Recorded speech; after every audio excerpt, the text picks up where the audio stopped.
Ada beberapa strategi-strategi kalau di Maslow itu, yes, ini bisa dijadikan patokan-patokan milestone-nya.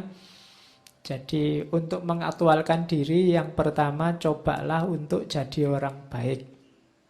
Ini kalimatnya ini kelihatan sederhana sekali tapi dijalankannya panjang.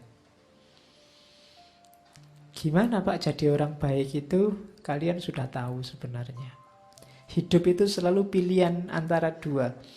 Mana yang baik dan mana yang tidak baik. Dan kamu tahu sebenarnya mana yang dari yang baik dan tidak baik itu. Atau mana yang sangat baik, mana yang baik saja. Itu kamu juga sudah tahu. Jadi pokoknya jalankan saja yang baik yang mana. Pagi-pagi mau kuliah, hujan-hujan gini enaknya tidur. Tidur apa kuliah ya? Itu kalau kamu mikirnya sedang sehat, kalau ayo enaknya tidur sama kuliah. Itu kan pilihan yang baik itu kan tetapnya harusnya kuliah. Dan kamu sudah tahu itu. Tidak perlu nyari referensi, nyari dalil. Kamu sudah tahu. Tidak usah, kan kita kadang-kadang ngopo-opo dicari dalilnya. Tidak. Sangat banyak hal baik yang dengan akalmu saja kamu sudah tahu bahwa itu baik. Cari dalilnya pasti ada, tapi nunggu nyari dalil kan kesuwen. Kapan kamu jalankan kebaikannya, sudah jalani saja. Jadi berusahalah untuk jadi orang baik. Lakukan yang kamu pandang berharga. Jadi yang kamu pandang berharga itu maksudnya apa? Nanti ada pilihan-pilihan dalam hidupmu, carilah yang ranking satu. Ranking satu itu yang paling berharga, paling bernilai dalam hidupmu. Mungkin hari ini kamu sibuk urusan, Pak, saya harus kerja dulu, belajar dulu, pacaran dulu, nikah dulu, apa dulu. Itu kan, kamu kan punya tata nilai dalam hidupmu. Pilihlah yang menurutmu ranking satu. Mana yang kamu nomor satukan sekarang. Itu biasanya yang paling berharga dalam hidupmu. Terus, ambil resiko dan tanggung jawab. Hidup itu memang ketika kamu memutuskan, di balik keputusan itu ada resiko dan tanggung jawab. Kalian harus mau itu. Kalau kalian tidak mau resiko dan tanggung jawabnya, biasanya kalian enggan memutuskan atau tidak jadi memutuskan. Terus, utamakan kepuasan yang batini. Jadi diutamakan itu bukan berarti yang tidak batin ditinggal, tapi kepuasan yang sifatnya batiniah lebih penting daripada kepuasan-kepuasan yang artifisial sementara. Lupa tadi kan ada yang fisik ya. Kepuasan fisik itu kan puasnya dirasa di batin. Makannya fisik, tapi leganya karena sudah kenyang kan batiniah.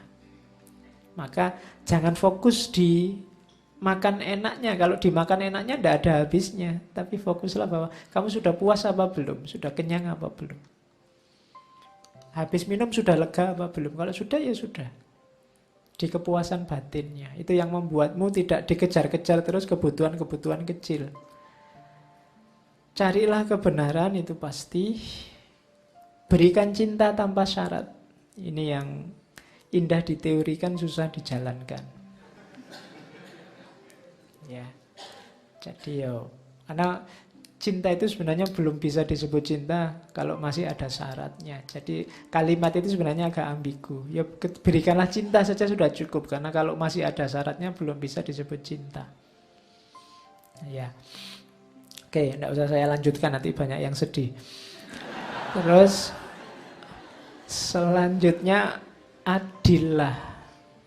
Kalau ini ya, adil itu penuhi semua kebutuhan tadi sesuai porsi dan proporsinya. Jangan kekurangan dan jangan berlebihan. Harus pas. Adil pada dirimu, adil pada orang lain.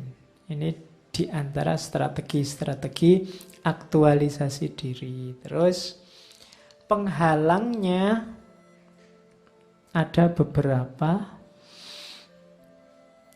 Yang pertama, biasanya orang tidak sukses mewujudkan potensinya karena yang pertama kurang wawasan, kurang pendidikan, kurang ilmu. Jadinya harusnya dapatnya 100, mungkin cuma dapat 20, 30, 40. Kenapa? Ilmunya ndak ngerti. Jadi ini penghalang. Makanya saya selalu mendorong belajar terus, belajar terus, belajar terus. Tambah wawasanmu terus. Semakin luas wawasanmu, semakin akan tergali banyak potensi dirimu yang luar biasa. Kemudian kadang-kadang juga salah asuh. Kadang-kadang mungkin tipe pengasuhan tertentu menyebabkan seseorang jadi penakut, seseorang jadi pengecut, seseorang tidak berani ngambil resiko, macam-macam. Jadi saat dewasa dia tidak bisa mengaktualkan dirinya. Mungkin dia sangat tergantung akhirnya dengan orang lain. Overproteksi atau overpermisif. Overproteksi itu apa-apa dikendalikan, diatur. Overpermisif itu apa-apa dibolehkan, dilepaskan. Ini pengasuhan yang salah. Terus Maslow juga punya belajarlah dari Yonah kompleks. Yonah itu kalau bahasa Islam itu Yunus. Peristiwanya Nabi Yunus. Ada kasus apa dengan Nabi Yunus? Nabi Yunus itu fear of our greatness, evasion of one destiny, running away from one's own best talent. Nabi Yunus itu, ya beliau Nabi, jadi punya potensi yang luar biasa. Punya daya yang luar biasa, anugerahnya Allah yang luar biasa. Cuma kan ceritanya Nabi Yunus itu dakwah ke masyarakatnya, tidak ada yang menyambut. Dakwahnya Nabi Yunus itu di daerah Mosul, sekitar Irak sana. Konon kabarnya sudah dakwah bertahun-tahun, jamaahnya cuma 2. Masih mending ngaji filsafat ini.